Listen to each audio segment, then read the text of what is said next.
আসেন আসেন আপনি আসেন একজন মহিলা করে আসেন এখান থেকে যে সাপ্লাই আসতেছে আচ্ছা আচ্ছা এটা খেয়াল রেখে ট্রেনিংটা খুব সুন্দর হয় স্যার রেডি স্যার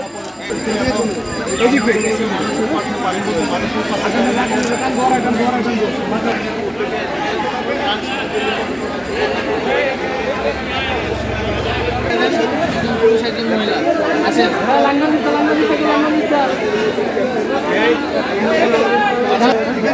পারবেন এবার একজন মুরব্বীর পারো আসেন এবার একজন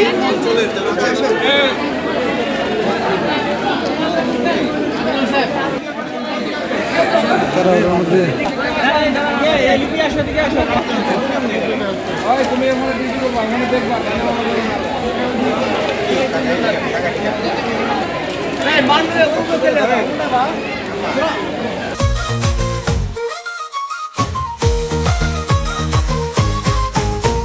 আমি সকল টিভি সাংবাদিক ভাইদেরকে প্রথমেই ধন্যবাদ জ্ঞাপন করছি। আপনারাও কষ্ট করে আমাদের সাথে এসেছেন এবং বানভাসী মানুষদের, বন্যা আক্রান্ত মানুষদের দুঃখ কষ্টকে তুলে ধরছেন।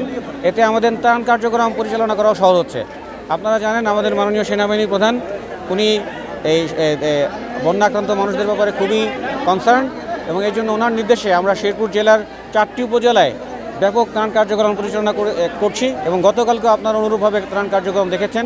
এছাড়াও আমরা অনেক রেস্কিউ অপারেশনও চালাচ্ছি, দুর্গম এলাকা থেকে মানুষজনকে আশ্রয়কেন্দ্রে নিয়ে আসছি। গতকালকেও প্রায় 3000-এর অধিক ত্রাণ প্যাকেট মানুষের মধ্যে বিতরণ করা হয়েছে, যদিও এটা প্রয়োজনের তুলনায় অতি যৎসামান্য, কিন্তু অনুরূপ কার্যক্রম আমাদের আজকেও চলছে। আজকেও আমাদের 3000 প্যাকেটের বেশি শুকনো খাবার এবং আপনার রান্না করা খাবার প্রায় 800 প্যাকেট আমরা 4টি উপজেলায় বিতরণ করব ইনশাআল্লাহ।